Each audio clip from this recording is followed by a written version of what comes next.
qual foi o erro que trouxe o maior aprendizado? Que você erra e você tem que conviver com esse erro de uma forma recorrente. Cara, a gente não dorme bem há 3 anos. Eu acho A gente costumava falar, né, que a gente não estava aqui para dar a volta mais rápido. o nosso rótulo é a busca da simetria. Se ela tiver local, é local. Se ela tiver externa, é externa. Se tiver nos juros, é nos juros. Se tiver na bolsa, é na bolsa.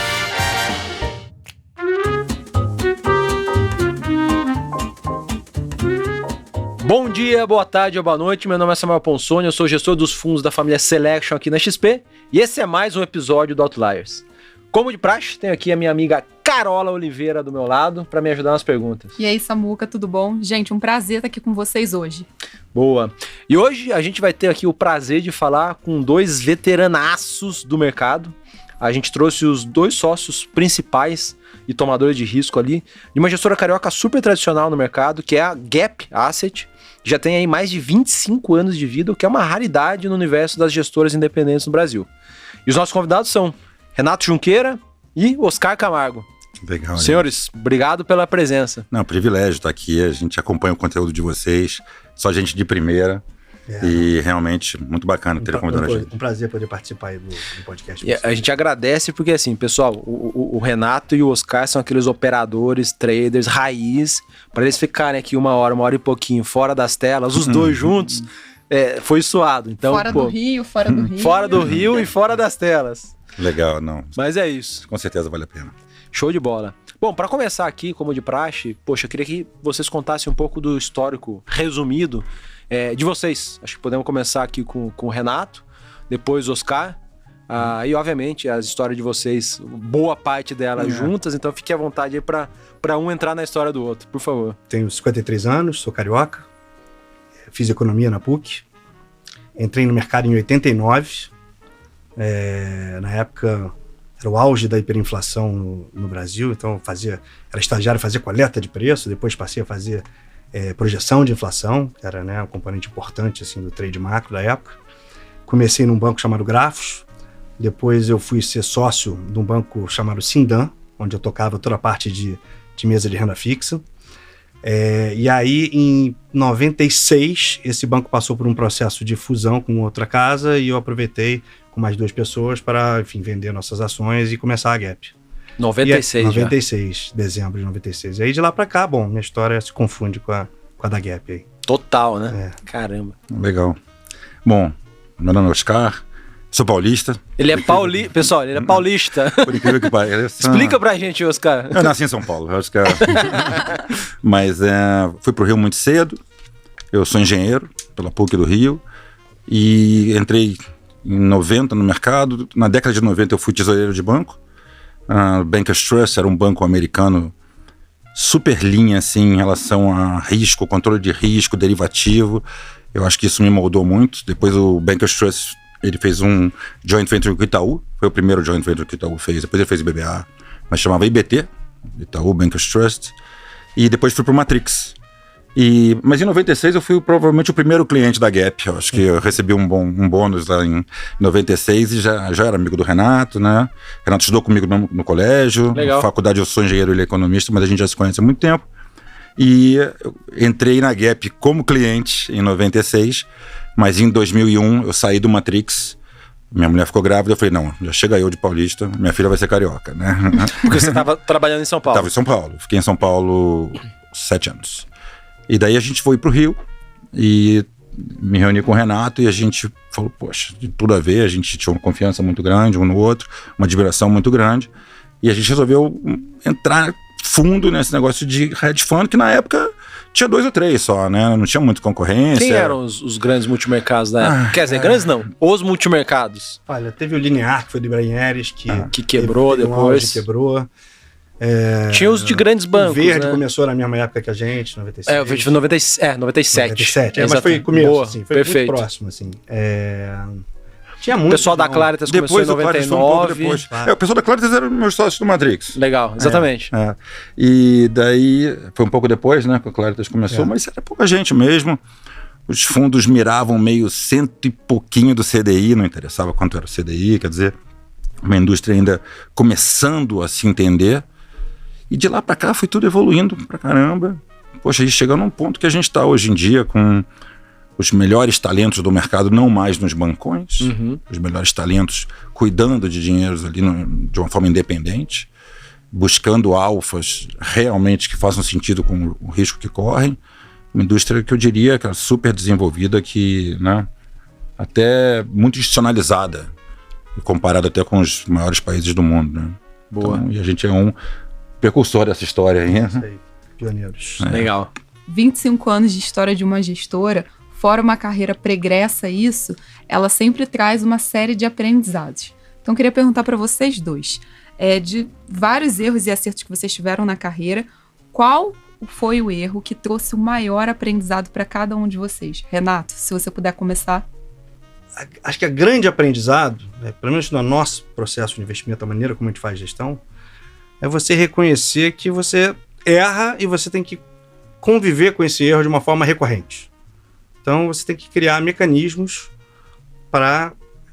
fusíveis para que esses erros, que vão ser tão frequentes, não se tornem drawdowns extremamente relevantes para o fundo. Porque, no fundo, o segredo é você não ter esses drawdowns e conseguir fazer uma trajetória de longo prazo, né? Então, acho que é mais essa percepção. Foram muitos erros, né? Mas é difícil lembrar de tudo. É um processo de aprendizado longo mesmo. Olha, o que eu me lembro que foi mais impactante na minha carreira, na crise do México, a gente teve um dia muito duro, onde o Banco Central do Brasil, era o Gustavo Franco na época, né? Teve que fazer, se não me engano, 32 leilões de venda do dólar. Caramba. E eu lembro no mesmo dia? No mesmo dia. E a gente fez a conta ali e tal, na mesa, e a gente achou, cara, que ele tinha encharcado o mercado de dólares. Eu passei o dia inteiro vendendo dólar. Eu, Gustavo Franco. Chegou no final do dia, cara, a gente tinha certeza que no dia seguinte o mercado ia aguar, não ia conseguir. Mas o PNL era negativo. Eu lembro que eu fui pro banheiro, olhei no espelho e disse, meu Deus, o que você tá fazendo? Cara, isso é uma loucura, porque no fundo eu acreditava no fundamento. Ao contrário, né? Eu acreditava que o dólar ia cair. Que o dólar ia subir até, eu acreditava. Tá. Eu achava que pelo menos existia o risco de um momento do prêmio de risco no mercado. Mas eu estava convicto de que o Banco Central ia conseguir segurar. Moral da história, conseguiu segurar. Dia seguinte o dólar caiu, tudo de novo. Meu PNL foi 0 e eu zerei tudo. Quer dizer, não ganhei dinheiro, não perdi dinheiro, mas meu Deus, como eu sofri naquele dia. E isso passou um calor, né? Passei um calor monstro e me mostrou que nada mais importante que o fundamento, nada mais importante do que realmente buscar as assimetrias. Esse trade era um trade assimétrico.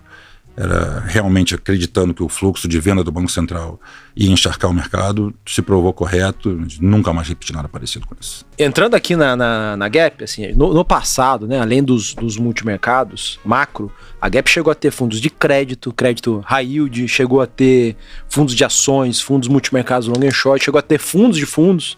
Eu queria que vocês falassem pra gente como que vocês estão estruturados hoje, né? Teve uma série de transformações na gestora ao longo do tempo.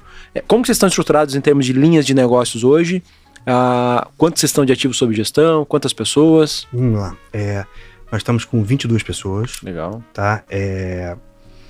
A linha de negócio, na verdade, isso é uma coisa interessante, né? Porque, como você falou, a gente passou por uma reestruturação em 2018, né? E um dos pilares dessa reestruturação foi de buscar um foco numa volta às origens, né? Fazer o que a gente gosta e sabe fazer bem, que é multimercado macro, foi como a gente nasceu.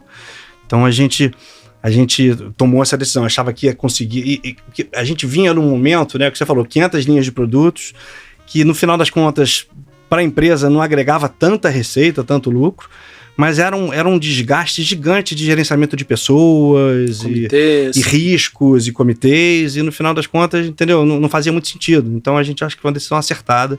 Hoje em dia a gente tem só a estratégia macro, né?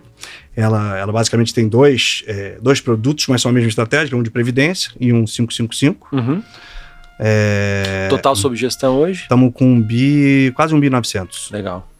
E todas as estratégias que a gente criar na margem, elas vão para dentro desse produto. Isso. Né? No fundo, é o que a gente fala assim, aquele momento anterior era o que a gente chama de client-oriented, né? Que era uma tentativa de suprir demandas, né, no mercado. Tem a demanda de produto de crédito, vamos tentar construir, né, botar uma equipe de pé e suprir essa demanda. Agora não, agora a meta, né, é ter o melhor produto que a gente conseguir fazer a gestão, entendeu? É sempre cuidar do produto. Boa. Que é o nosso DNA, o que a gente gosta de fazer. Acho que daí que vem também todo o ânimo que a gente gasta muito menos tempo hoje fora da mesa do que na mesa estudando, fazendo research e achando as assimetrias, né?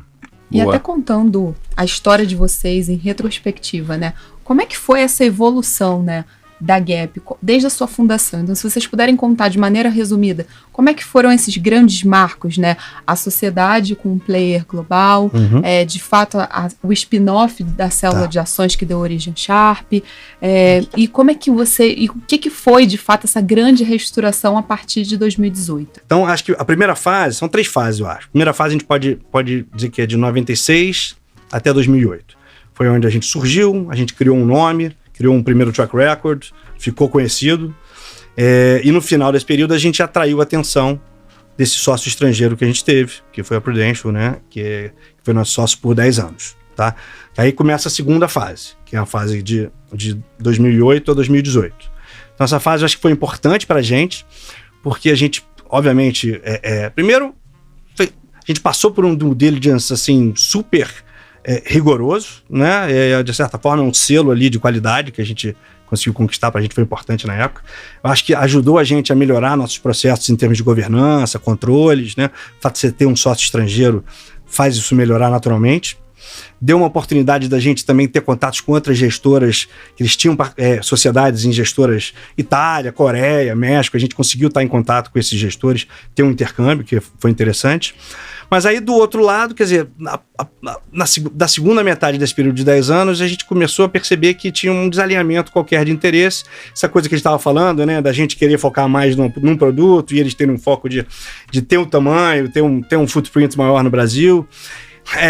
E a gente também começou a sentir uma dificuldade de atrair e reter talento, né? Todo lugar que a gente ia falar com investidores e tal, tinha sempre questionamento: olha, por que você tem um sócio capitalista?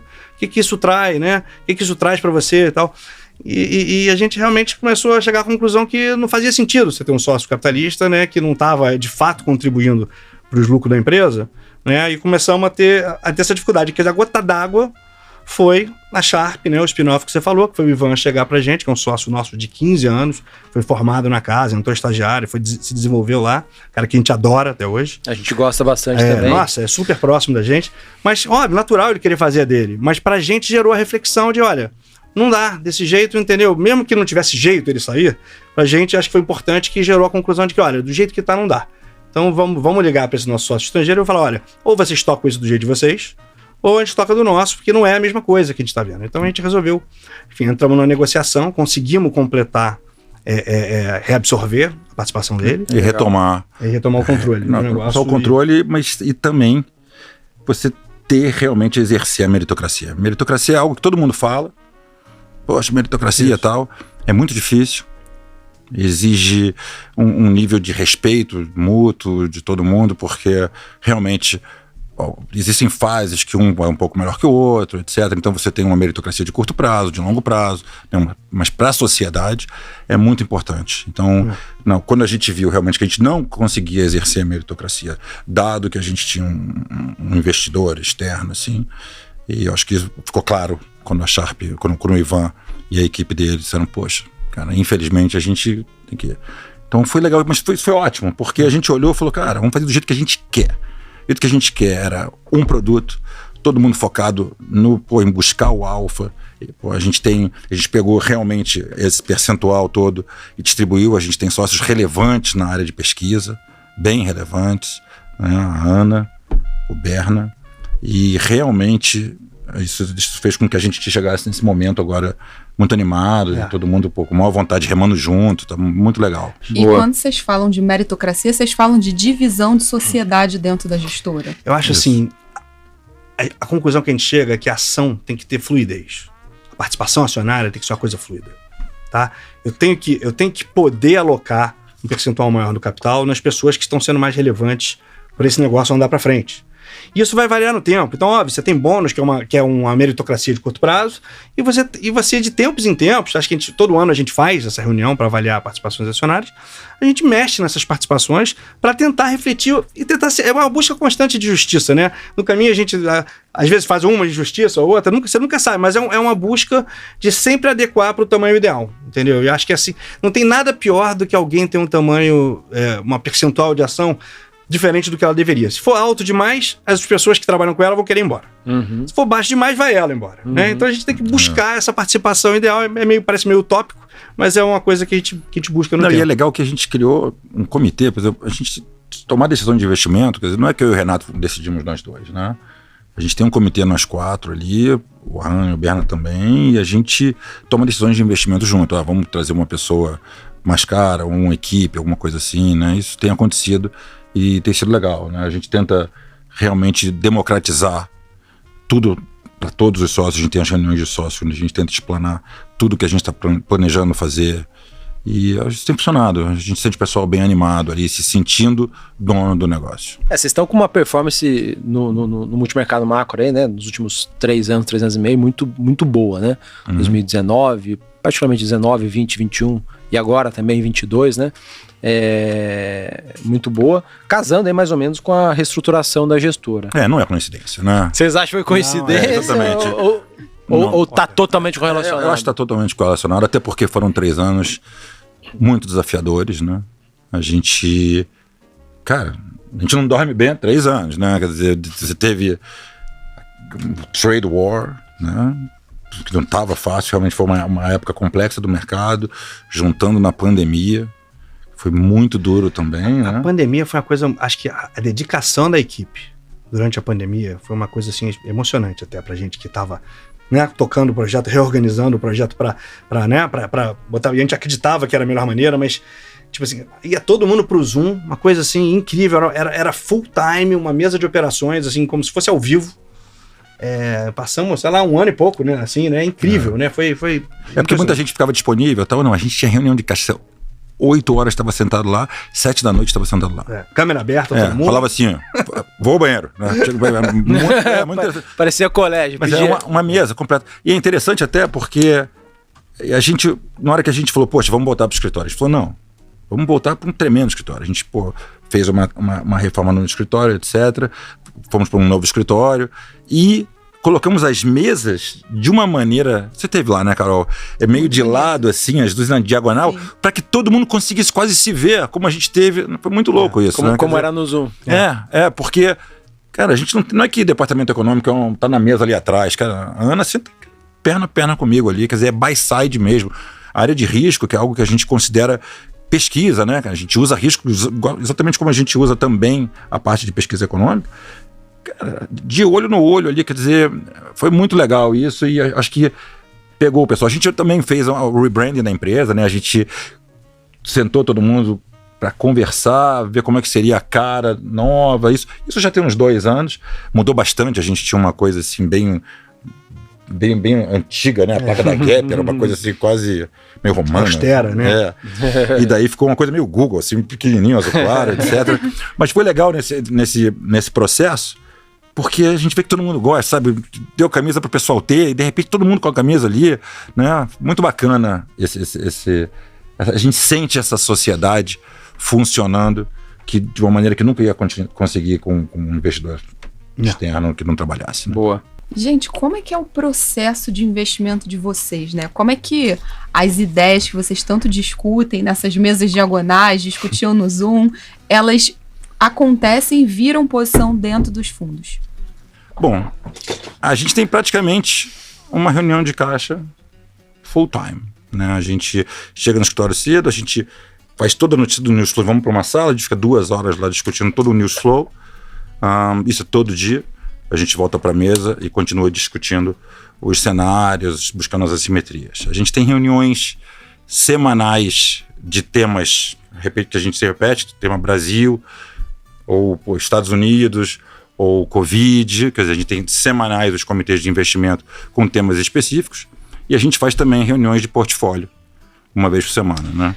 E tem reuniões também que a gente faz, quer dizer, como a gente é muito ativo em taxa de juros, política monetária, né? Quer dizer, todos os B6 que a gente cobre, na semana de reunião dos bancos centrais, a gente faz os pré-copons em vários países aí para tentar discutir tudo que saiu, todos os dados que foram na margem, né, as comunicações do Banco Central. A gente faz uma revisão, faz um wrap-up geral para poder tentar ver se tem alguma coisa para fazer. Mas é uma troca constante ali de ideias. A gente tenta buscar, uma vez identificado o tema, a gente tenta buscar qual é o melhor veículo para esse tema, onde tem mais assimetria, e dentro desse veículo a gente vê, poxa, o prazo é mais adequado, vamos assumir que a gente vai dar ao pré, por exemplo, a gente acha que é o caso. A gente vai buscar qual é o melhor frago, onde está a maior gordura, onde a gente sente que está a maior assimetria. A gente tem uma preocupação muito grande com isso. Às vezes a pessoa fala, poxa, mas quase a mesma coisa, você está naquele frado segundo semestre, ou você está num ano específico. Não, mas me sinto melhor sabendo que eu estou no melhor ponto da curva. E muito desse business é emocional. Você saber que você está no melhor ponto da curva, até num momento qualquer de mercado de contra, de convicções, etc., te dá uma sustentação que você abre sua planilha e fala, não, mas eu estou no melhor momento da curva, no melhor lugar da curva, etc. Eu consigo enxergar uma simetria muito maior. Então, isso é algo que a gente faz com uma frequência muito grande. Em termos de, assim, tem fundos multigestores, monogestor, uma mistura dessas duas coisas. Como que é vocês lá? São vocês dois tomando a maior parte do risco do fundo com outros gestores com menor risco? É tudo consensual? Como que funciona? Bom, a gente tem um limite top-down, quer dizer, no final do dia, o fundo dorme como a gente decidir. Mas são vocês dois os principais? Nós dois principais. O Renato tem um percentual e você tem outro? Ou vocês dois têm juntos? Tá. Sempre foi um book conjunto. A gente está há 21 anos discutindo cenário, tamanho de posição, vértice. As posições são juntas, sempre. A gente faz um trade junto. O pessoal fala, pô, mas é impossível, não dá certo. Dá. Prova viva, a gente consegue. Eu acho que existe aí, cara, uma componente muito grande de, pô, não falar, eu te disse. Então, quer dizer, obviamente, quantidade de vezes que eu errei, aí o Renato me perdoou, etc, e vice-versa, né? É um casamento, né? Não, pô, bem melhor, assim, né? Não preciso dormir com ele, mas eu acho que o ponto principal é que exige um nível de respeito, admiração mútua muito grande e um nível de confiança também muito grande. Eu acho que isso, com o tempo, a gente sabe que a gente vai descobrindo que o cara já se cobra, eu já me cobro horrores, ele se cobra horrores. Então, no momento que o cara cometeu um erro qualquer de análise ou de identificação de assimetria ou de vértice, não precisa chegar pro cara e dizer, ele sabe, ele já está se martirizando ali, né? Então eu acho que isso é uma coisa que a gente não faz, nem com economista, nem com um trader, etc. Então isso funciona muito na cogestão, que é algo que a gente é muito perguntado, né? Como é que vocês conseguem fazer isso de forma conjunta? Qual que é o percentual do risco que vocês dois em conjunto têm do fundo? A gente hoje, o Berna tem um percentual de risco. A gente sempre gostou de ter caixas pequenas, desde lá de trás, né? A gente teve várias pessoas que foram responsáveis por caixas pequenas. O Ivan até começou assim o desenvolvimento dele. Mas no fundo a gente sempre olha como se fosse nosso. Então se eu resolvo ter uma posição X, eu levo em consideração as caixas de baixo. Sempre. Dizer, você faz contra o cara? Nossa, isso deve ter acontecido 2, 3 vezes na vida que a gente redeou alguém, etc. Pouquíssimas vezes. Tá? Hoje, o Berna tem acesso a 20% do risco do fundo, na parte de mercados emergentes. É legal, eles fazem um bottom-up muito minucioso, algo que vem em linha com o que a gente faz no Brasil, de olhar na vírgula a inflação, na vírgula o comunicado dos bancos centrais, etc. Acho que é uma coisa que a gente foca nos países que a gente fala a língua, naturalmente, mas e tem ido muito bem, e a gente olha realmente o fundo. Acho que é importante para ele ter, né, um nível de criatividade, para desenvolver uma individualidade também, mas a gente olha o fundo como um todo. E são quantos tomadores de risco hoje, fora vocês? Hoje a gente tem um risco de bolsa muito pequeno, mas irrisório, está mais em treinamento mesmo. Né? A gente está, desde que a Sharp saiu, a gente não conseguiu montar uma equipe de bolsa ainda, não apareceu a nossa oportunidade para a gente fazer esse investimento, mas quem está tomando realmente nesse momento o risco ali é o Bernardo e o Arthur, que eles têm acesso a esses 20% de risco. Vocês são em 4 tomadores de risco, então? Isso, sim. Perfeito. E em termos de mercados e geografias, juros e moedas principalmente, e foco mais em Brasil e Latam, como que vocês classificariam? Ou juros, moedas e bolsa? Mas a gente opera muita bolsa, né? Perfeito. Muita bolsa top-down também. Mesmo na época do Ivan, ali na Gap, a parte direcional, o Ivan sempre foi muito esperto. Ele fazia muita parte de long short, etc, né? Mas não se metia muito em direcional. a gente sempre fez essa parte. Então, eu no Bankers Trust, eu tinha equipe de bolsa debaixo de mim, com analistas, etc. Quer dizer, não é o que a gente não faz bolsa. A pessoa sempre pergunta, vocês não estão fazendo bolsa? Cara, estamos fazendo bolsa pra caramba. Você não faz bolsa no micro ali, no empresas. A gente não faz no bottom-up. Ou faz pouco. Né? Isso, ou bem pouco. Mas a gente faz bastante no top-down. Hoje a maior posição do fundo é bolsa. Perfeito. Tá? A gente está vendido em bolsa americana. Mas, então, a gente não tem nenhuma limitação, quer seja regional, quer seja em família de produto. A gente está muito aberto à oportunidade. Então, existe um screening da parte de cenário, onde a gente gasta muito tempo de cenário.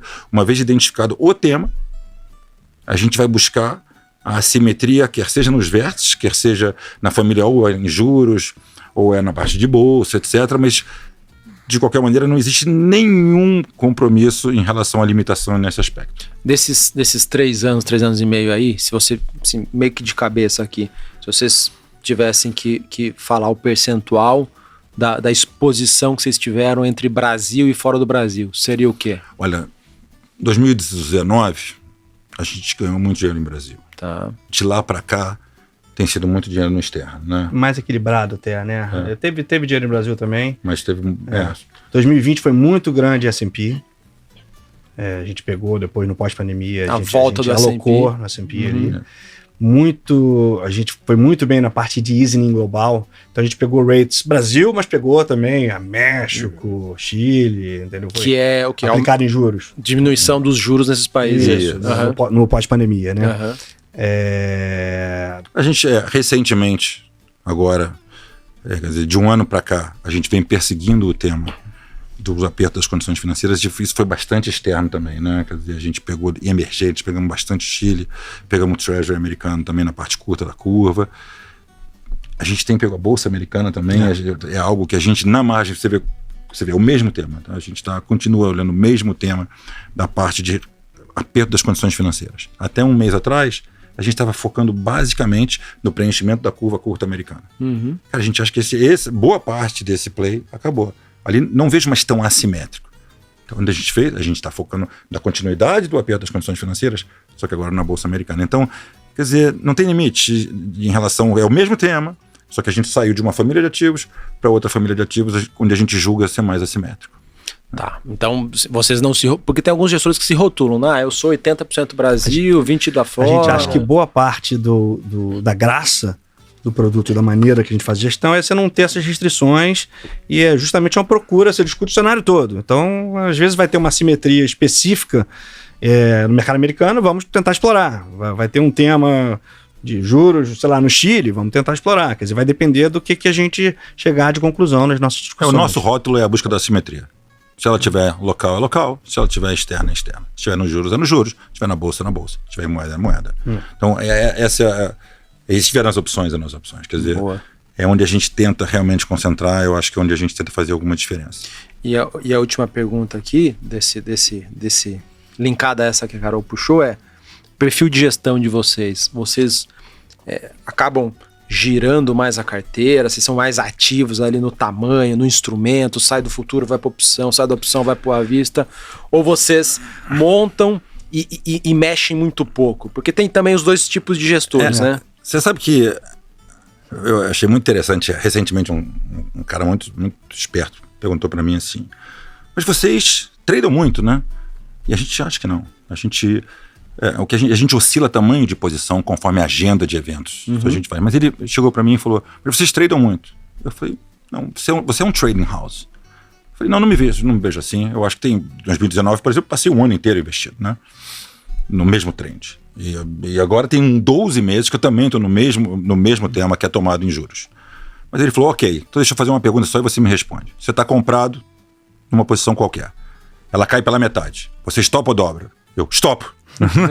Falei, quer dizer, acusado aqui. Se a definição é essa, então... Se a definição é essa, eu sou macro trading, né? Então, quer dizer, eu sinceramente, eu acho que a gente foca nas assimetrias, é impressionante como a gente repete isso, né? Mas é o que a gente mais busca na gestão. No fundo, tá, eu acho assim, como é que eu olharia?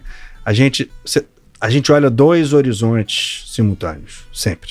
Tá? Tem um horizonte de médio prazo, que é o cenário que a gente discute, E aí a gente meio que faz o pano de fundo para o que vai ser feito. E aí a gente sempre procura olhar, porque no fundo a gente não está se posicionando para chegar no fim desse horizonte e apurar quanto é que foi o resultado da posição. O que a gente está tentando buscar é como é que a distribuição de probabilidade desse cenário acontecer vai oscilar no tempo. Uhum. Então a gente olha também um horizonte mais curto, sei lá, 30 dias, aí o que o Oscar falou, você tem uma agenda de eventos que vai acontecer, o Banco Central, alguns bancos centrais vão falar, vai sair alguns dados econômicos, potenciais gatilhos para o tema andar a favor, potenciais fontes de volatilidade, e aí a gente tenta se posicionar de acordo com o risco que a gente enxerga nessa agenda.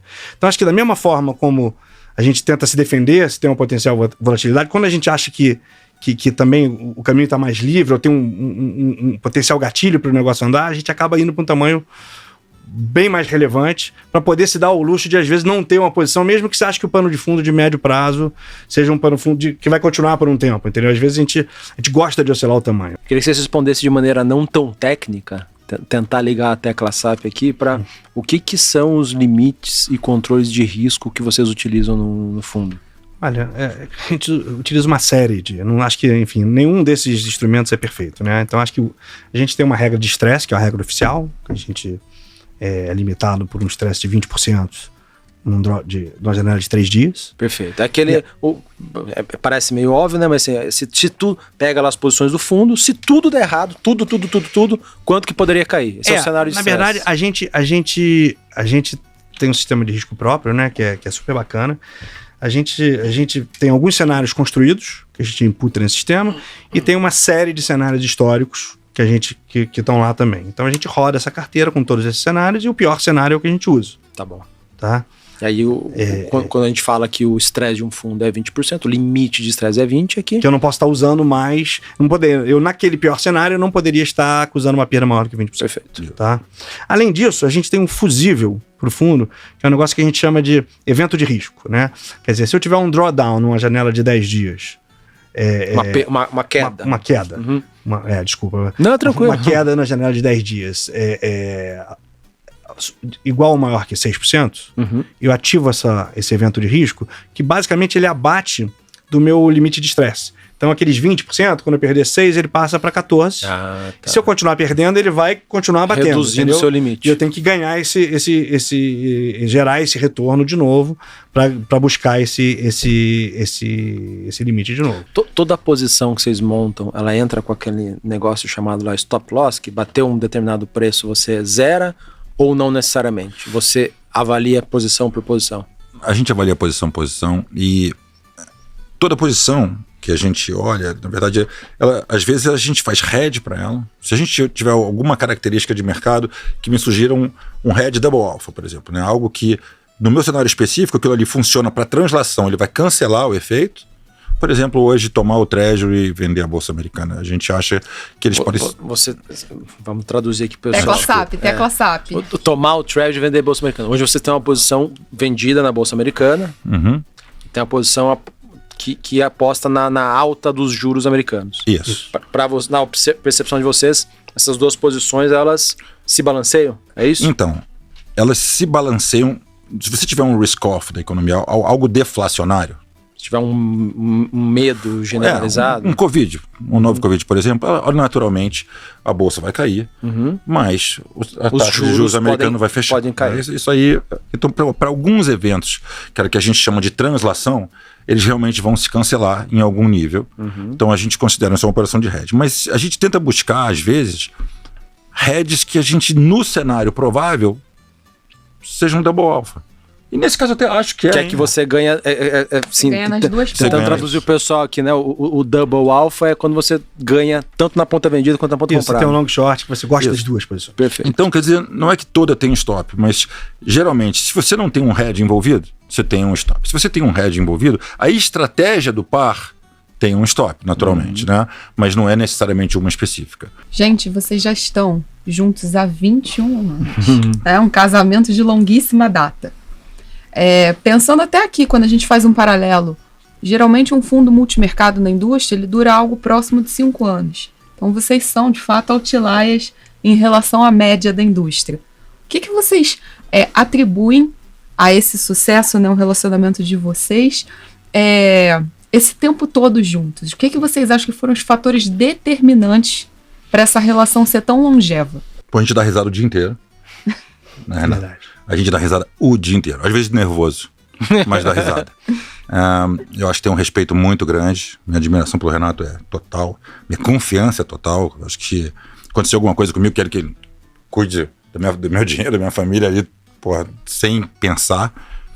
E a gente sabe que o outro já se cobra. Eu acho que isso é a coisa que mais, né, permeia ali o prazer. É não chegar e fazer cobranças desnecessárias quando o cara já tá sofrendo. Eu te disse, aquela motinha do eu te disse. Isso é uma coisa terrível para qualquer tipo de relacionamento. E eu acho que a gente exercita isso. Acho que sim. Acho que tem acho que você falou, respeito, admiração,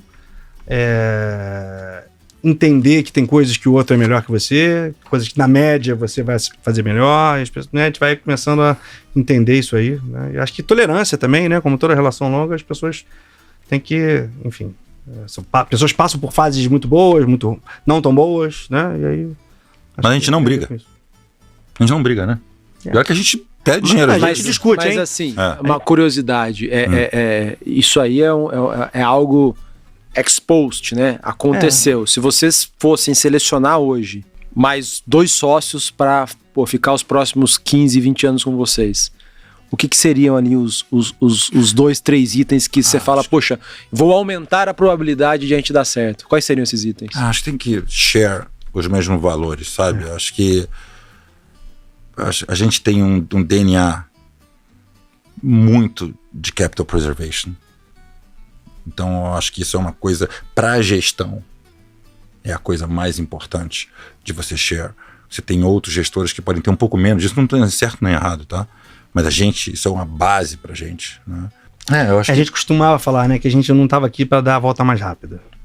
Está aqui para, né, bater recorde de corrida, né? Você falava muito isso também, né?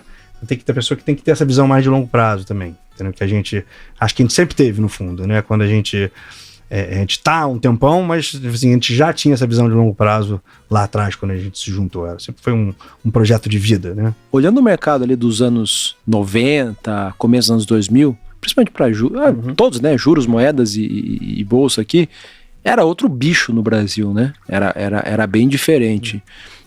Menos líquido, menos participantes, mais assimetria de informação, agora mudou. E assim, olhando para os dias de hoje, né? Opinião de vocês, ficou mais difícil fazer gestão? Era mais fácil antes? Eu acho assim, os conceitos de gestão, processos, avaliação de risco e retorno, busca de assimetrias, são parecidos, tá? Mudou, é que o que você falou, quando a gente começou, operava pouquíssimos mercados, restrito ao Brasil, mesmo do mercado brasileiro, bolsa quase não tinha ações, curva de juros era super limitada, não tinha duration, então era menos, né? Então eu acho assim, e aí isso nós fizemos, né? Conseguimos fazer a evolução para os dias de hoje, onde a gente opera diversas geografias, diversas classes de ativos, né? Eu acho assim, o que é mais difícil, a gente tem que processar mais informação hoje em dia. Tá? Aquela coisa, não tem tanta assimetria e você tem que ter uma capacidade de digerir mais informação, seja através de mais força de research, seja através de uma capacidade melhor de trabalhar dados mesmo, né? Hoje em dia é tanto dado, você tem que ter uma pegada ali mais de programação também para trabalhar esses dados e conseguir processar e chegar a uma conclusão, porque é muito dado para olhar. E tem muita coisa que não é tão relevante, né? Para achar o que é relevante, o que não é. Mas eu acho assim, conceitualmente, continua sendo uma questão de, tendo esses dados e tendo esses frameworks montados, você conseguir fazer a avaliação com bom senso dos riscos e retornos e tal. Então por um lado, acho que assim, é mais trabalhoso. Você tem que gastar mais horas para fazer isso. Ou ter mais gente. Mas eu acho assim, o processo decisório não acho que é tão mais difícil. E tem uma coisa que eu acho importante, que eu acho que se por um lado você tem mais profissionais no mercado, por um lado você também tem hoje muitos indivíduos, etc., também que não têm o mesmo nível de dedicação e acesso, né? Você falou, poxa, a simetria de informação era pior lá atrás. Talvez entre os hedge funds, né? Sim, mas hoje em dia eu vejo que às vezes também você está competindo com pessoas físicas. Os Estados Unidos tem muito isso também. Que o cara não viu o Powell, não olhou na vírgula o Powell, não fez um pré-Copom, não fez um pré-CPI, não fez um pré-FOMC. A gente às vezes faz 2 ou 3 reuniões pré um CPI. Que é a inflação lá nos Estados Unidos. Que é a inflação nos Estados Unidos. Quer dizer, o que a gente se prepara para aquilo, quer dizer, então, eu não sei, eu acho ganhar dinheiro muito difícil, é muito cansativo. Pô, tem mais um cabelo preto, né? Mas a gente faz isso porque a gente ama, né? Mas eu sinceramente acho que você precisa de um nível de dedicação e acesso à informação gigantesco. E você precisa realmente de profissionais para fazer isso. Não dá para fazer isso de forma amadora. O dia que eu me aposentar, eu vou terceirizar completamente minha gestão. Não vou fazer isso na física. Em hipótese alguma. Que o pessoal fala, não, um dia você não faz isso na física. Passei a vida inteira com todos os protocolos de risco, todos os protocolos de pesquisa, cuidando do dinheiro dos outros. O dia que eu vou cuidar do meu, eu vou fazer ali de qualquer maneira, de qualquer jeito, né? Não faz sentido nenhum. Então, minha sugestão é procure um profissional. Igual você, quando você vai ao médico, você procura um profissional. Quando você vai cuidar da sua poupança, procure um profissional. Acho que show. É isso. Passando aqui para o bloco de detalhes dos fundos, cenário, posições, gente, queria que vocês contassem aí, Renato, se você quiser começar respondendo, quais são as principais características do gap absoluto e quais são as diferenças que ele possui em relação à sua versão previdenciária. Vamos lá. Bom, gap absoluto, como a gente veio falando aqui, né, é um multimercado macro, a gente atua em diversas geografias, diversas classes de ativos, né?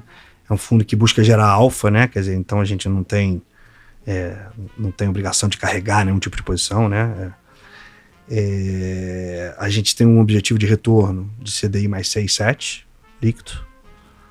Não temos uma meta de volatilidade.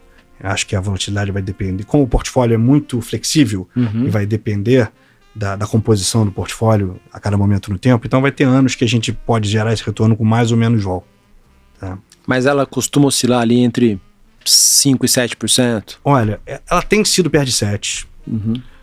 Mas, olha, tem momentos que a gente oscila muito posição, entendeu? Então, quer dizer, quando você olha uma janela de 12 meses, talvez, perto de 7%. Assim. Mas vai ter períodos aí de 15, períodos de 4, entendeu? Se você olhar janelas menores. Então, perfeito. Depende da questão de portfólio e da intensidade que a gente está vendo o cenário se deslocar. E qual que é a diferença dele pro fundo previdenciário? Não tem nenhuma diferença de metas. O previdenciário, vocês tentam também entregar esse retorno do CDI mais 6 e CDI mais 7. Esse mesmo retorno. A legislação de previdência melhorou muito, então os fundos hoje em dia conseguem buscar um retorno parecido, entendeu?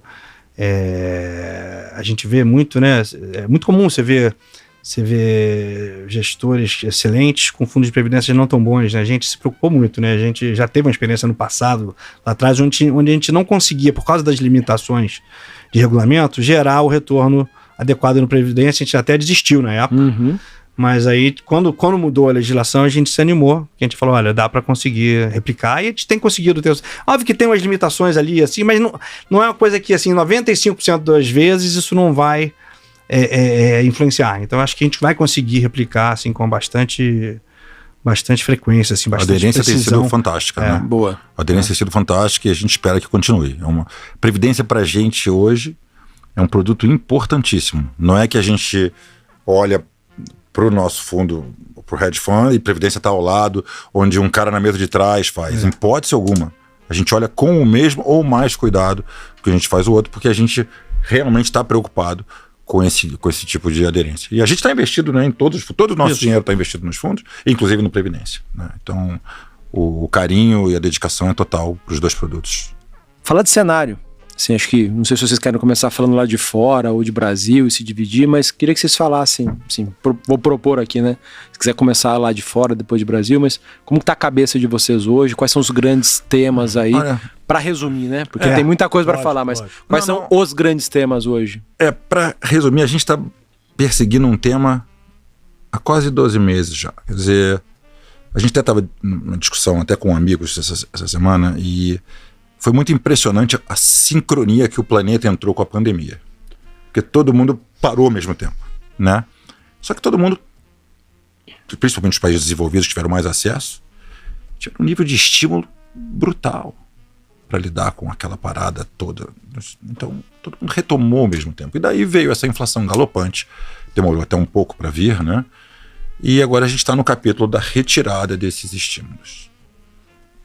A gente vem perseguindo isso desde o ano passado, a gente já perseguiu em taxas de juros americana, em taxas de juros emergentes, mas agora, na margem, a gente acha que as condições financeiras elas precisam ser apertadas. Eu acho que se você vai ter isso via uma aceleração da taxa de juros de curto prazo dos Estados Unidos, além dos 50 especificados na margem, se vai ser com um front load maior, ou se vai ser com uma redução de balanço americano ainda mais rápida na margem, acho que pouco importa. O que eu acho mais importante é que o risco, a probabilidade da gente entrar em recessão, ela aumentou. E ela está mal precificada nas bolsas. Quando você fala recessão mais nos Estados Unidos, ou não? Americana, eu falei, americana, né? Perfeito. Isso. Desculpa. A recessão americana. Eu acho que realmente chega a ser desejável. A pessoa falava, lembra, das Fed Puts, né, etc. Tal. E porque era do interesse dos Estados Unidos você ter uma situação de preenchimento do mercado de trabalho. Não existia inflação nenhuma, então os estímulos eram feitos de forma, muito intensas. Agora é o contrário. Se você não tiver alguma perda das condições financeiras de forma mais aguda, se você não tiver uma contração da economia mais forte, você não vai conseguir combater esse efeito inflacionário. A inflação está muito alta no curto prazo. Então, só que a gente já não acha tão assimétrico na parte de juros. Houve um move muito grande depois do carnaval. A gente tinha, antes do carnaval, 3 altas só na taxa de juros americana para esse ano. Poxa, agora você está preenchendo quase tudo, já com várias de 50. Já está chegando a um juro terminal de 3 e pouco, que eu acho que vai subir mais ainda do que isso, tá? Mas me parece bem mais assimétrico uma posição vendida na bolsa do que em tomado nesses juros americanos. Posso completar? Lógico. No fundo, né, quer dizer, a gente tá acabando uma era, né, uma era de medo de deflação que veio de 2008 até agora, e onde era muito fácil para o Banco Central decidir, porque não tinha inflação, como o Oscar falou, né? Então, e como é que se dava o canal de transmissão, né, de estímulo do Banco Central, desses easings que eles faziam? Era através de condições financeiras. E condições financeiras, basicamente, têm um peso muito grande em preço de ativo, tá? Então, quando ele fazia esses estímulos na margem, ele gerava bolhas, ou, né, ele conseguia segurar a atividade, mas gerava um aumento de preço desproporcional nos ativos, né? Na margem, ficou muito caro fazer isso, porque você tem inflação. Então acho que a prioridade do Banco Central, e ele já vem falando isso, se ele tiver que escolher entre atividade, ter um custo de atividade ou deixar a inflação rolar, ele vai combater a inflação. Ele já tem falado isso. E é difícil acreditar que, da mesma forma que condições financeiras funcionaram para estimular nesse período todo, agora que você está com o mercado de trabalho em níveis historicamente muito baixos de desemprego, tendo inflação rodando super alta há um tempo, né? A parte de salário já está começando a rodar acima de 5. Então, como é que você vai fazer essa inflação acalmar, né, e voltar para esses 2% sem mexer em condições financeiras? Entendeu? Eu acho que tem que ter alguma simetria nisso, entendeu? E o Banco Central está tateando ali, ele fala isso com muito cuidado, mas até o Dudley, que é um cara que foi ex-vice-chair do Fed, vem falando isso, né? Que o Fed, no fundo, está targeteando o preço de ativo. Vai ter que gerar, eventualmente, uma queda de ativos financeiros para poder apertar as condições financeiras e desacelerar a economia. Então, acho que eu estou muito nessa linha, assim. A gente está olhando muito esse a gente saiu do capítulo onde eles evitavam uma queda dos mercados para um capítulo onde é desejável que ela aconteça. Porque a queda dos mercados acaba ajudando a desinflacionar a economia. Sem dúvida. Diminuir a atividade, né? Perfeito. E aí, pensando nessa leitura de cenário, como é que vocês estão posicionando o fundo para capturar, né, retorno com essa visão? Bom, a gente tem um tomado pequeno agora em juro americano. Que a posição apostando na alta dos juros. A gente tem uma venda de bolsa americano. Que é o double alpha, né? Que vocês chamam de Nesse caso, Espero que sim. Espero que sim. Que a gente tem, enfim... O que são tamanhos, assim, a posição varia na alta dos muito, juros? tá? O juro varia vai de 2 a 4 PLs, mais ou menos, assim. Em março estava maior, porque a gente conseguiu opcionalizar um pedaço da posição, então a gente achava que tinha um momento ali bom para estar maior, mas aí, para correr mais risco, tinha que fazer um pedaço através de opções. Só para o pessoal entender aqui, quando a gente fala que você está com um PL apostando na alta dos juros, cada 1% que o juro sobe, é 1% de ganho no fundo. Isso. Se você tá 4 PLs, cada 1% dos juros, o fundo sobe 4%. Isso. E a recíproca é verdadeira, né? Isso, se os juros caem 1%, o fundo cai 4%. Exatamente. Isso. Tá. Então, hoje, vocês têm oscilado ali entre 2 e 4 PLs. A gente só pode usar um nível de alavancagem muito maior quando você acha que você está num momento muito assimétrico. Que a gente fez isso via ativo e via opção também em março. Agora a gente não acha que é tão assimétrico. Então a gente não pode ter um nível de alavancagem como a gente teve para trás. Por outro lado, a gente acha que a bolsa, que não é um ativo que tem quebra de vol frequente, né? A bolsa já tem uma vol alta, já oscila bastante. A gente acha que nesse momento a bolsa parece bem mais assimétrica, quer dizer, mais chance de cair do que subir para uma quantidade grande de percentual, né? Quer dizer, para 1,5% é a mesma coisa, né? Mas eu diria, vamos lá, para 10%, 15% a bolsa americana, eu acho que a probabilidade é muito maior de ser para baixo do que para cima nesse momento, com as informações que a gente tem hoje. Perfeito. Né? O que mais que vocês têm de disposições ali, das principais, das relevantes? A gente tem um long moeda em Chile também, né? Isso. Era até maior. No peso chileno? No peso chileno. Na mesma discussão sobre... Contra dólar. Contra dólar. A mesma discussão de a gente focar um pouco em moedas produtoras de commodities. É a mesma discussão. A gente achou o peso chileno, dado o patamar de juros, também adequado. Só que na última semana teve um risco institucional um pouco maior, a gente resolveu reduzir essa posição, concentrar um pouco mais no real. A gente tem carregando uma posição comprada em oil também, em petróleo, contra o minério de ferro. Tá? Qual que é a relação? A relação, na verdade, são dois cases diferentes, né? Quer dizer, o minério de ferro, ele vem de uma preocupação com China um pouco maior. O mercado de real estate chinês sofreu bastante nos últimos meses, e a gente, por mais que a gente trabalhe com estímulos na margem para o mercado chinês e aquela volta à discussão de voltar a investir em infrastructure, etc., a gente, descorrelação completa do preço do minério de ferro com a nossa expectativa sobre o real estate chinês. Então a gente fez uma posição um pouco short nisso. E o petróleo, cara, toda essa retomada dessa atividade, ela veio descorrelacionada de investimentos em petróleo, né? Quer dizer, todo esse aspecto de energia mais limpa que vem sendo procurado nos últimos períodos, né? Quer dizer, pegou o mercado short. Então, um mercado de balanço totalmente desequilibrado, balanço de oferta e demanda de petróleo. E essa guerra foi só um tempero a mais, né? Quer dizer, você ter esse problema no óleo russo foi um tempero a mais. Todo mundo que entende um pouco de petróleo já imaginava níveis maiores de preço de petróleo na margem. A guerra foi só um tempero. A gente vem carregando essa posição, não é uma posição muito grande, mas tem dado algum alfa para o fundo também. Boa. Aqui no Brasil, a gente tem uma operação também que essa operação não tem dado certo. A gente estava aplicado no juro real, no juro nominal curto e tomado no juro nominal longo. A gente imaginava que a gente estava chegando perto do fim do ciclo e que a gente poderia se beneficiar da valorização do real e o BC não precisar subir tantos juros. Então, esses juros do primeiro semestre do ano que vem, ou mesmo do ano que vem inteiro, eles teriam algum tipo de gordura e que teriam um ganho de capital aí. E como hedge dessa operação, a gente tomou a parte longa da curva. Não funcionou.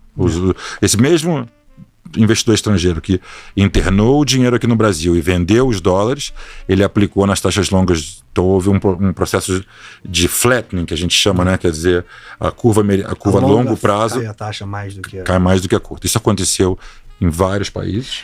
Junto com isso, o Banco Central tenta parar o juro e não consegue, né? Você vê, porque tendo choques externos também atrapalhando. Parando de surpreender. Hoje mesmo ele já, né? já não deixa, já falou que talvez não consiga parar, né? Então... É uma posição de inclinação, steepening, né, em inglês, né? E a gente vem carregando essa posição não tem funcionado, a gente reduziu um pedaço, mas a gente continua achando razoável. A precificação dos anos para frente embutem cortes de taxa de juros muito agressivos.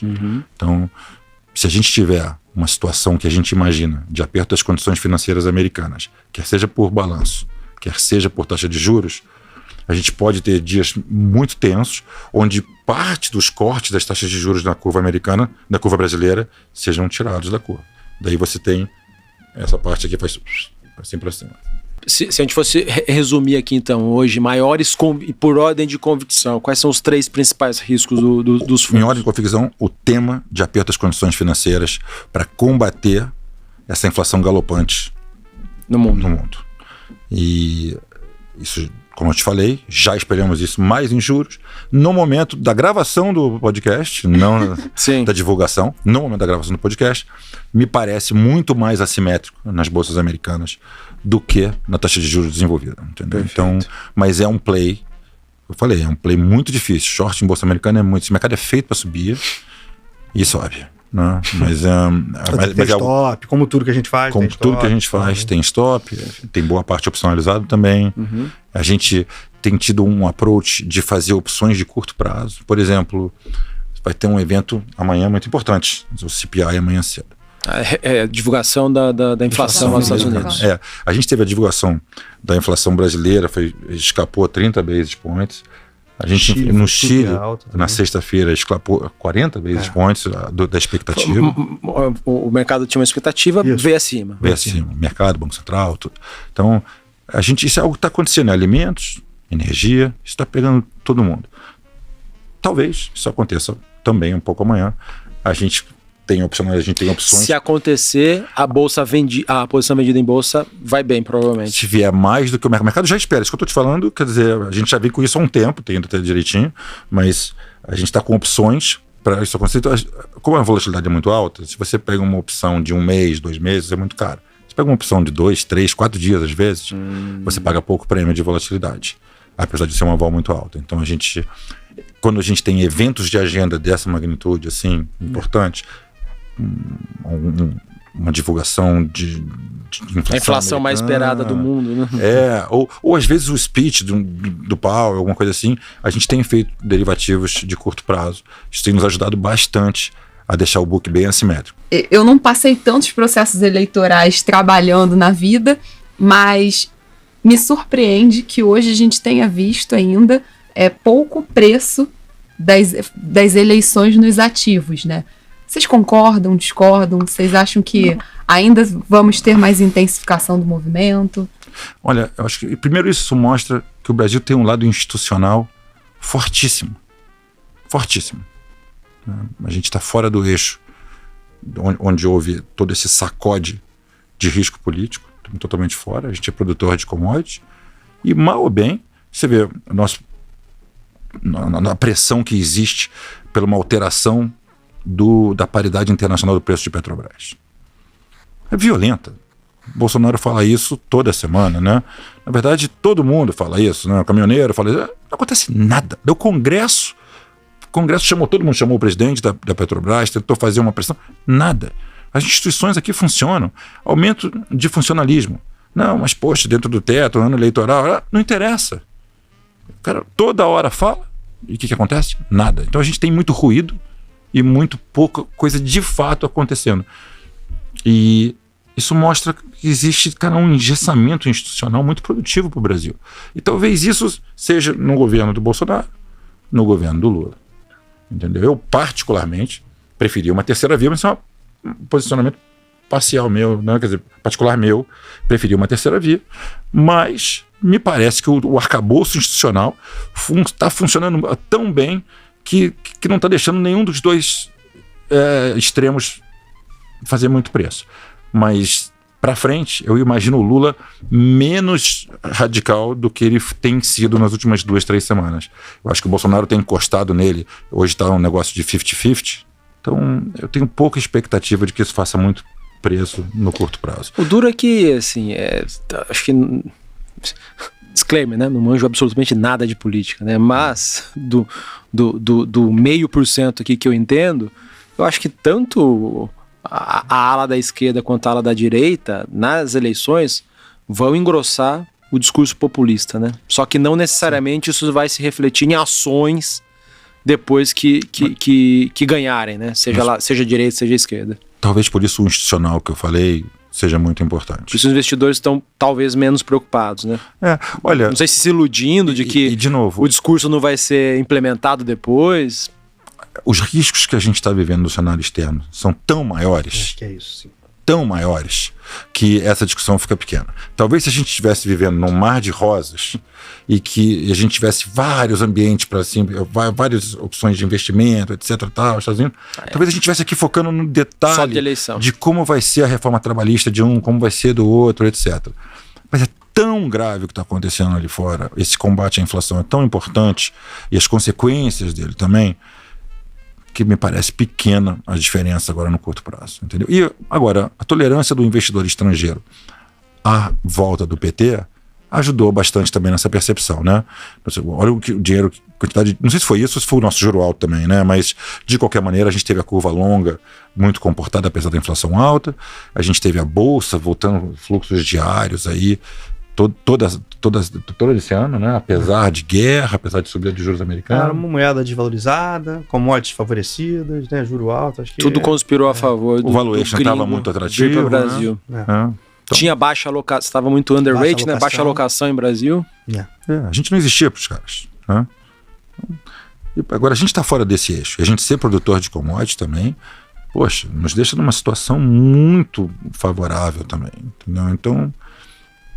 é difícil saber se a gente está anestesiado pelos juros ou se é pouco importante e o institucional é mais rígido, como eu estou sugerindo aqui. Tá?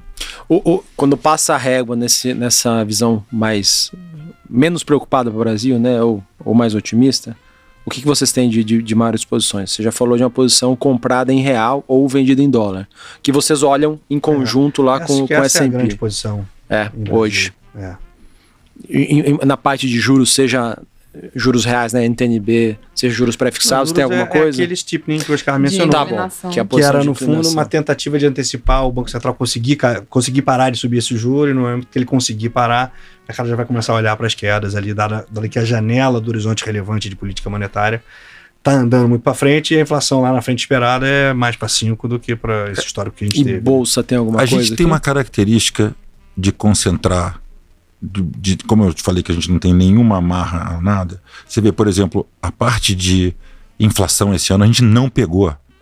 Cara, é algo que a gente entende no detalhe. A gente não pegou. Ganharam com outras coisas. Foi um tremendo trade, com um Sharpe super bom, mas a gente estava tão focado nessa parte. Você vê, o fundo foi bem esse ano, tem ido bem recentemente, mas a gente pegou um outro tema. Mesma coisa, aqui com juro a 13%. Com esse ambiente que eu vejo para a Bolsa Internacional de contração de múltiplo.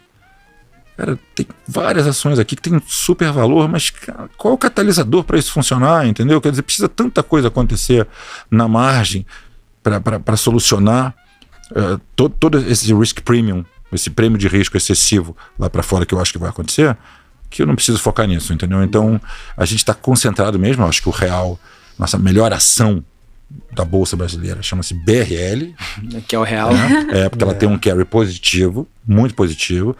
Ela vende commodities, ela exporta a CDI, né? Então, e ela também está com valor. Então a gente está focando muito nessa empresa, que eu acho que é o cavalo-chefe aí para os próximos períodos. Boa, legal. Bom, vamos aqui então para o nosso bloco final. Poxa, aqui meio que bate pronto, tá? Queima a roupa, sem pensar muito, hein? Renato, depois Oscar. Vamos lá, Renato. Tá lendo algum livro no momento? Sim ou não? Tá gostando, sim ou não? Tô lendo um livro, eu sei o nome em inglês, chama A Man for All Markets, que é a história de um cara chamado Edward Thorp. Legal. E bem bacana. eu já tinha me recomendado. Esse livro não é um livro novo, Ele não. é bem antigo. Bem antigo, mas aí eu olhei e falei, putz, vou encarar. E Eu acho que tem a tradução em português que deve ser Um Homem para Todos os Mercados. Eu Deve ia falar ser. isso. é que Tem. acaba que é vício, né? É o de Kindle, aí você Sim, vai, enfim, já compra em inglês. Legal. Mas é bem legal, quer dizer, eu tô no começo ainda, tá contando mais a parte histórica dele, mas é um cara que, enfim, é um matemático, que depois ele, enfim, teve as incursões, assim, em cassino, desafiando probabilidades, depois montou um hedge fund, quer dizer, uma história bem interessante, assim. Acho Recomenda. que- Recomendo. Boa. Oscar, Eu tô relendo um. Até peguei aqui pra ver o nome do autor que eu não sabia. O Everybody Lies. Você leu pô, livro? esse livro é bem legal. É muito legal. E toda essa parte de Big Data, né, cara, aquela eleição do Trump, que, pô, todo mundo tava mentindo. Sim, Eu peguei até. pegaram pelas mídias sociais.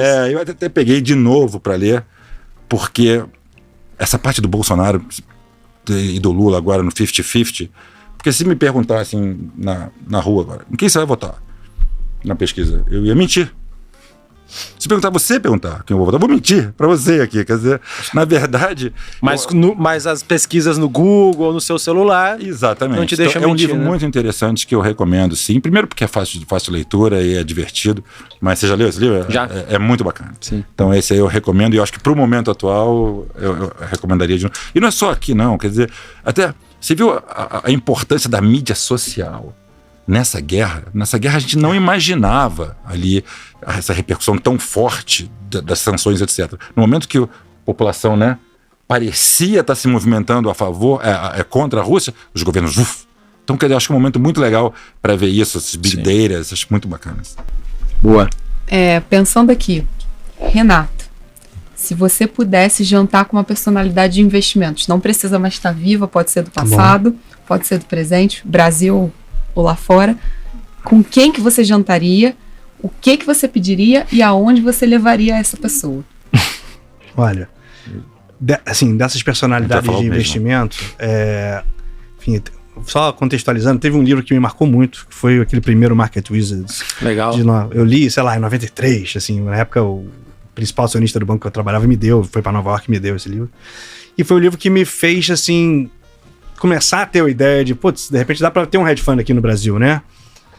Então talvez tenha sido ali que comecei a pensar isso. E uma das entrevistas lá era com o Stan Druckenmiller, que é um cara, assim, fantástico, que é um jeitão, assim, mais parecido com o que a gente tenta fazer, só que ele, obviamente, uma lenda, né?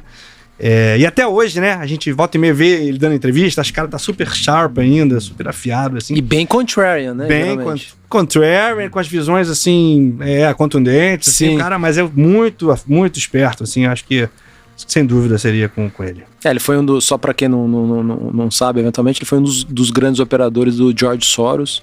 A gente teve um bate-papo com o Hermínio Fraga aqui, o Hermínio Fraga trabalhou com ele. É verdade. E falou também que, assim, o cara é sensacional. E agora onde ele quiser, né? E o que vocês pediriam? Não, eu tenho a resposta para essa. Porque, dado que eu vou convidar o mesmo, cara, acho que ele espelha muito. O Stan Druckenmiller também? Espelha muito a nossa cara, nosso jeito. Né? Eu acho que muito trader também, né?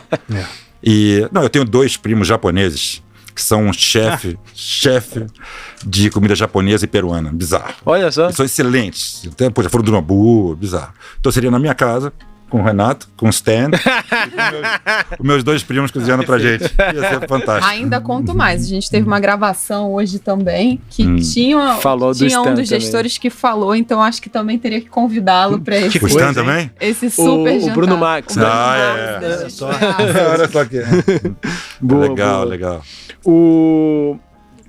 Pegando aqui um checklist para os investidores para selecionar um fundo multimercado macro.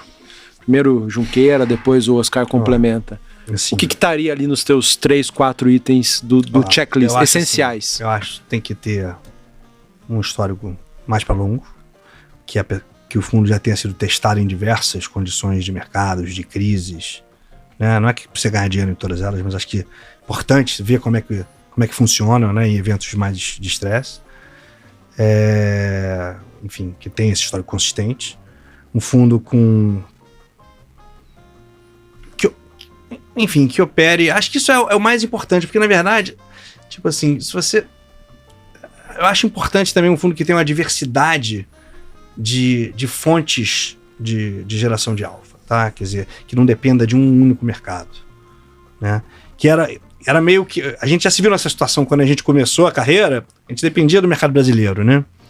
E era mais comum ter períodos, talvez, de performance não tão boa, porque talvez o mercado não fornecesse oportunidades com nível de risco-retorno assim, adequado. Então também a gente fica com dificuldade, também não vai fazer uma mega posição alavancada num negócio que não tem um risco-retorno, então o fundo acabava tendo mais dificuldade em certos períodos. Então é importante ser um fundo que... Acho que hoje em dia, isso, enfim, o mercado como um todo evoluiu para isso, né?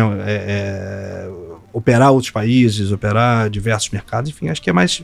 São essas duas coisas, assim, tem que ter um histórico consistente, testado em várias crises e com a diversidade de fontes de geração de alfa. O que você complementaria aí, Oscar? Eu complementaria com um grupo que acreditasse em controle de risco.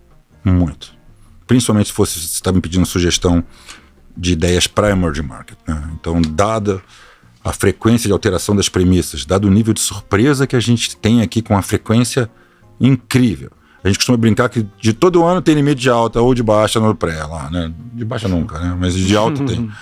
De baixa só num dia depois do de alta. É verdade. Mas, então eu acho que aquele grupo, e não é uma pessoa, é o grupo que tem a cultura do controle de risco.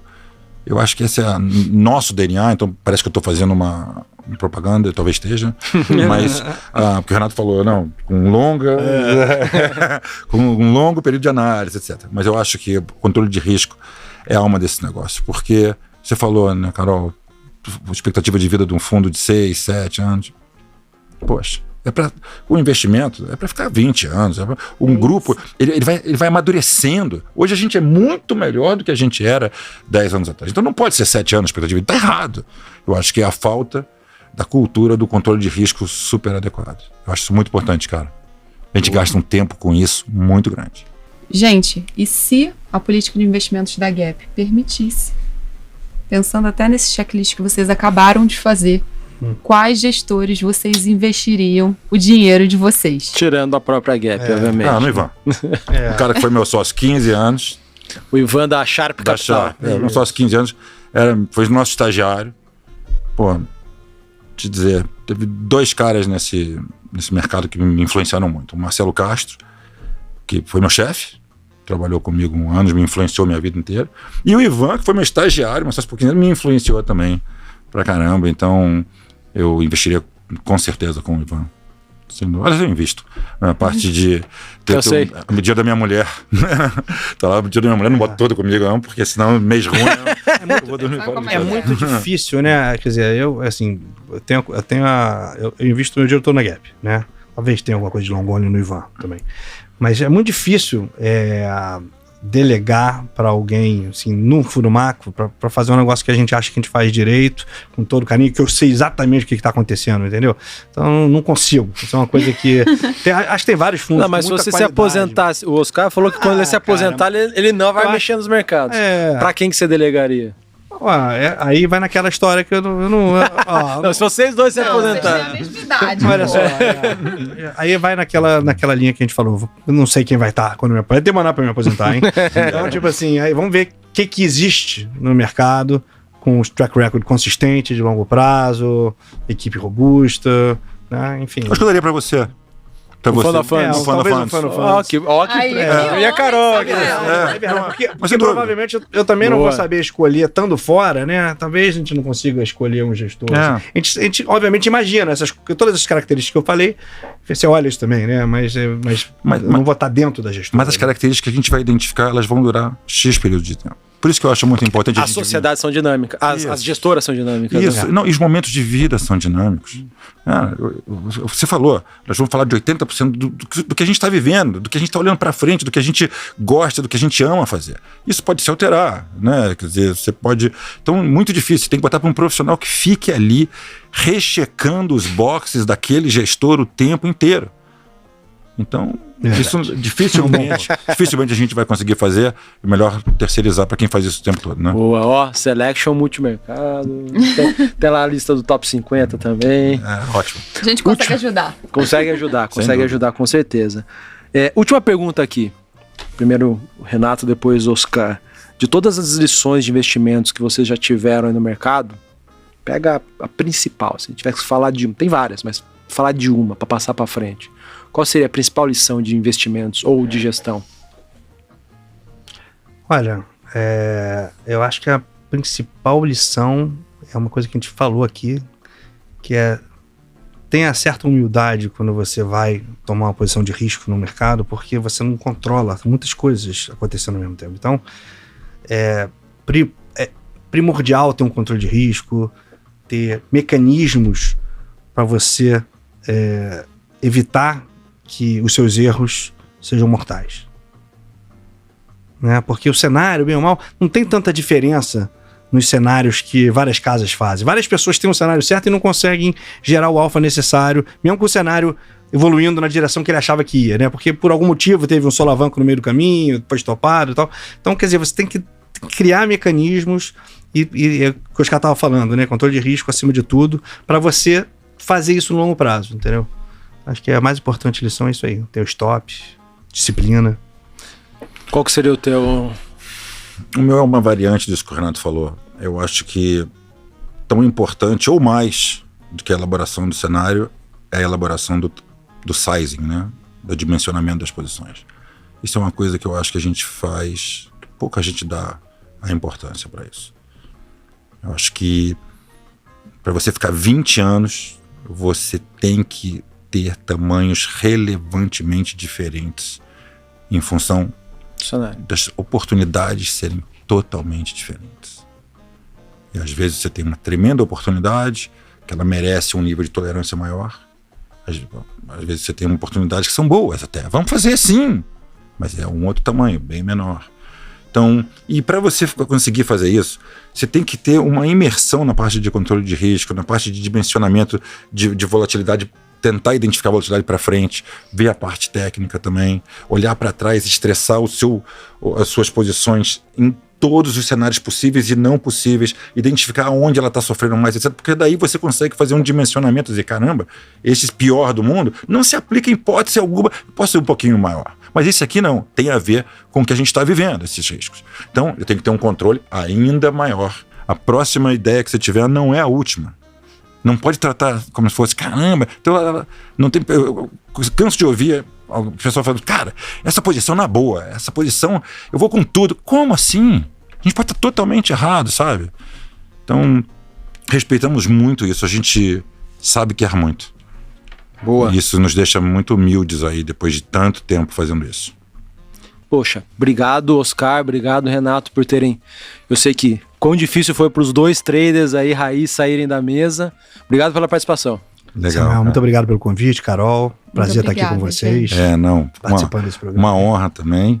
A gente é trader, não é comunicador, então a gente tem dificuldade Desculpa qualquer coisa. Dificuldade até de explicar o que a gente é, o que a gente faz, mas essa janela que vocês abrem é muito importante, porque é muito duro você ser avaliado pelo mês passado.